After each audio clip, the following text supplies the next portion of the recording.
کاری مکس ہو گئی، شہرت مال کی طلب مکس ہو گئی، جو ہی اس کے عمل میں ریاکاری آئی اس کا عمل برباد ہو گیا۔ جس نے یہ سوچ لیا کہ میرے اس عمل سے مجھے دنیا کے اندر شہرت مل جائے گی، میرا چرچا ہو جائے گا، میرا نام و نمود ہو جائے گا، اور اگر کوئی اس نیت سے جائے کہ ٹھیک ہے اللہ بھی راضی ہوگا لیکن مال غنیمت بھی ملے گا، تو اس کا ثواب، اس کا اجر کم ہو جائے گا، اس طرح کا نہیں رہے گا جو خالص اللہ کی رضا کے لیے جاتا ہے۔ اس کا ثواب اس سے کم ہو جائے گا جو اللہ کی رضا اور پھر غنیمت کا حصول بھی سامنے رکھے۔ اور یہ یاد کر لیجئے، شہید، تاجر، سخی، عالم، یہ عمل چھوٹے نہیں۔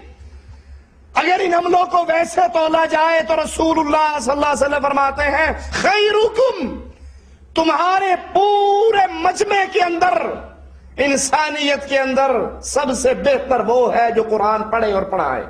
خیرکم، نہ وزیر اچھا، نہ سفیر اچھا، نہ امیر اچھا، نہ مالدار اچھا، ساروں میں سے اللہ کے نبی نے کریم نکالی، مکھن نکال کے اعلان کیا، سب سے بہتر وہ ہے جو قرآن پڑھتا اور پڑھاتا۔ یہ کب؟ جب رضا اللہ کی مقصود، اور جب اللہ کی رضا نہ رہے تو یہی جہنم میں جانے والا بن جاتا ہے سب سے پہلے۔ شہید کے لیے اللہ کے نبی نے فرمایا قیامت کے دن آئے گا، اس کے جسم سے زخموں میں سے خون نکل رہا ہوگا، رنگ خون کا ہوگا، خوشبو کستوری کی ہوگی، یہ شہید کا مقام۔ لیکن جب یہی عمل غیر اللہ کے لیے، ریاکاری اور دکھلاوے اور شہرت کے لیے ہو جائے تو سب سے پہلے یہی جہنم میں جا رہا ہے۔ اپنا مال اللہ کے نام پہ خرچ کرنے والا اجر و ثواب کے عظیم مقام پر پہنچ جاتا ہے۔ کتنا اجر ملتا ہے؟ مسجد رسول علیہ الصلوۃ والسلام میں اللہ کے نبی تبوک کے لیے پیسہ مانگتے ہیں اور بدلے میں کیا کہتے ہیں؟ جو مجھے 100 اونٹ دے دے میں اس کو اللہ کی جنت کی گارنٹی دیتا ہوں۔ 100 اونٹ اور جنت کی گارنٹی۔ عثمان کہتے ہیں اللہ کے نبی میں دیتا ہوں، مجھے جنت دیجیے۔ اللہ کے نبی پھر مانگتے ہیں، عثمان پھر دیتے ہیں۔ یہ مال خرچ کرنے والے کہ اللہ کے لیے مال دیتے گئے، اللہ اس کو جنت کی بشارتیں دیتا گیا، یہ بڑا عظیم عمل ہے۔ لیکن جب اس عمل کے اندر دکھلاوا، ریاکاری، شہرت آ جائے، لوگوں کی رضا مقصود بن جائے تو پھر یاد کر لو، پھر سوچ لو، یہی عمل اس انسان کو جہنم میں لے جائے گا اور برباد کر ڈالے گا۔ مسند احمد میں ابو سعید رضی اللہ عنہ وارضاہ سے روایت ہے، رسول اللہ صلی اللہ علیہ وسلم نے صحابہ کرام سے پوچھا، جب صحابہ دجال کے فتنے کے بارے میں گفتگو کر رہے، صحابہ کے اندر دجال کا فتنہ، دجال کا شر، اس کے بارے میں گفتگو ہو رہی، اللہ کے نبی صلی اللہ علیہ وسلم آتے ہیں اور کہتے ہیں کیا میں تمہیں وہ چیز نہ بتاؤں جو تمہارے ایمان و عمل کے لیے دجال کے فتنے سے زیادہ خطرناک ہے۔ دجال کا فتنہ چھوٹا فتنہ ہے، ہر نبی نے اپنی امت کو ڈرایا، اللہ کے نبی صلی اللہ علیہ وسلم نے اپنی امت کو ڈرایا۔ لیکن جب صحابہ دجال کی بات کر رہے تو اللہ کے نبی نے فرمایا کیا میں تمہیں وہ چیز نہ بتاؤں جو تمہارے لیے ایمان و عمل کے لیے دجال کے فتنے سے زیادہ خطرناک ہے۔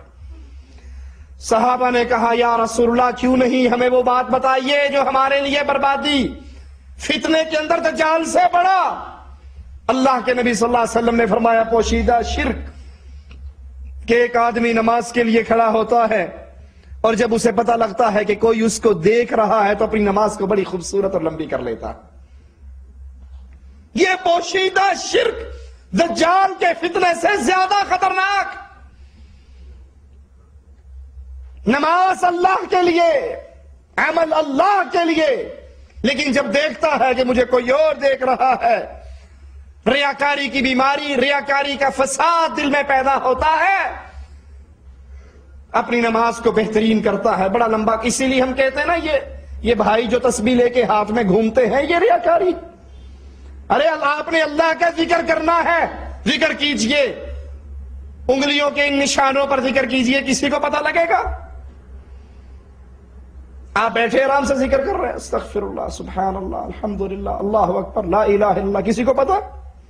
لیکن جب آپ نے جیب سے نکال لی وہ لمبی ساری مالا، اب لے کے بیٹھ گئے اس کو، ہر دیکھنے والے بڑے نیک بندہ ہے یار، بڑا ایسا ہے ماشاءاللہ، ان سے دعا کروانی چاہیے یار، ان کی خدمت کرنی چاہیے، بڑے نیک آدمی، اللہ کے بزرگ۔ اب وہ تسبیح ہاتھ میں ہے، اور یہ کھلی ہوئی ریاکاری ہے، اور اس ریاکاری کے عمل کو لوگوں میں اپنی شرافت کا چرچا کیسے بنا لیا جاتا ہے؟ پاکستان میں الیکشن آتا ہے، بے نظیر کے فوٹو چھپتے ہیں، اس نے بھی دعا کے لیے ہاتھ اٹھایا اور ہاتھوں کے اوپر تسبیح ڈالی ہوئی ہے، اور تو میں نے ویل ملتا نہیں، میں ایک ہی باری ساری پڑھ لینی ہے، اور برائی بڑھتے بڑھتے پھر وہ دانا پھینکنے کی عادت بن جاتی ہے، دانا پھینکنے کی، پھر وہ اللہ کا ذکر پہ دانا نہیں چلتا، دانا چل رہا ہے اللہ اکبر، استغفر اللہ استغفر اللہ، اچانک کوئی آئے، کیا حال ہے بھائی، اللہ کا شکر ہے، طب یہ ٹھیک ہے، خیر، یہ تو کام کیسا چل رہا ہے؟ دانا بھی چل رہا ہے، پھر وہ عادت بن جاتی ہے، اللہ کا ذکر ختم، ریاکاری شروع۔ جس عمل کے اندر ریاکاری آ جائے، اللہ کے نبی فرماتے ہیں یہ دجال کے فتنے سے زیادہ شدید فتنہ ہے۔ بندہ نماز پڑھے اللہ کے لیے، اور جب پتہ لگے کہ کوئی اس کو دیکھ رہا ہے تو پھر اپنی نماز کو بڑی خوبصورت کرے، بڑی لمبی کرے۔ دیکھو بہترین ذکر، افضل ذکر لا الہ الا اللہ، سب سے بہترین ذکر کیا ہے؟ لا الہ الا اللہ۔ اللہ کی توحید کا اعلان ہے، اللہ کو یہ جملہ بڑا ہی پسند ہے۔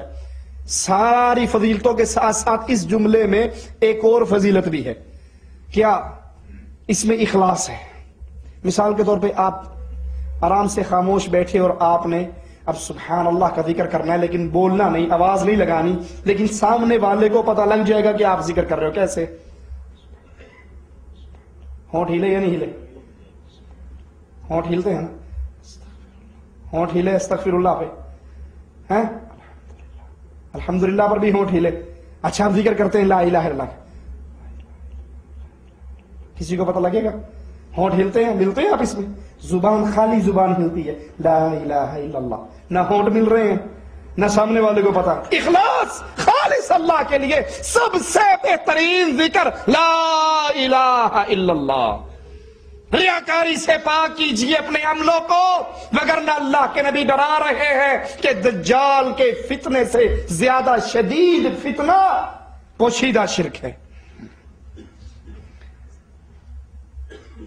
کیونکہ یہ عین شرک ہے، ریاکاری عین شرک ہے۔ قرآن حکیم بیان فرماتا ہے فَاعْبُدِ اللَّهَ مُخْلِصًا لَهُ الدِّينَ أَلَا لِلَّهِ الدِّينُ الْخَالِصُ۔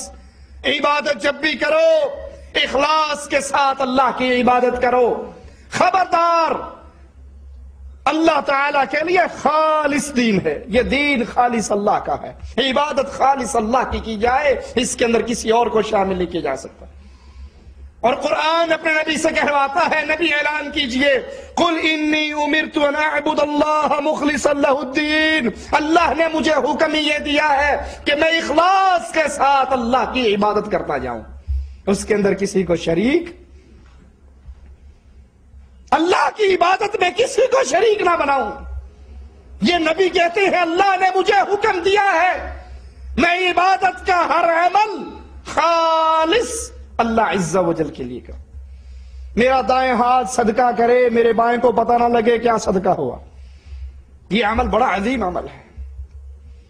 حدیث میں آتا نہیں، مسلمانوں کی جماعت چلتی ہے، رات کا آخری پہر ہوتا ہے، قافلے والے خیمے لگا دیتے ہیں، سارے سونے کے لیے لیٹ جاتے ہیں، ان میں ایک اللہ کے لیے عبادت کرنے والا وہ بھی لیٹ جاتا ہے، اور جب دیکھتا ہے سب کی آنکھیں بند ہو گئی، مجھے دیکھنے والی کوئی آنکھ میرے ساتھیوں میں سے جاگ نہیں رہی، اٹھتا ہے، وضو کرتا ہے اور اللہ کی عبادت کے لیے مصلی پہ کھڑا ہو جاتا۔ اللہ کے پیارے حبیب جناب محمد کریم صلی اللہ علیہ وسلم فرماتے ہیں اللہ اس کے اس عمل کو دیکھ کے اپنے عرش پہ مسکراتا ہے۔ کوئی زیادہ عمل کیا اس نے؟ شہید سے زیادہ محنت کی جس کی گردن کٹ گئی تھی، عالم سے بڑی محنت کی اس نے، سخی سے زیادہ مال خرچ کیا، کیا ریاکاری سے بچتے ہوئے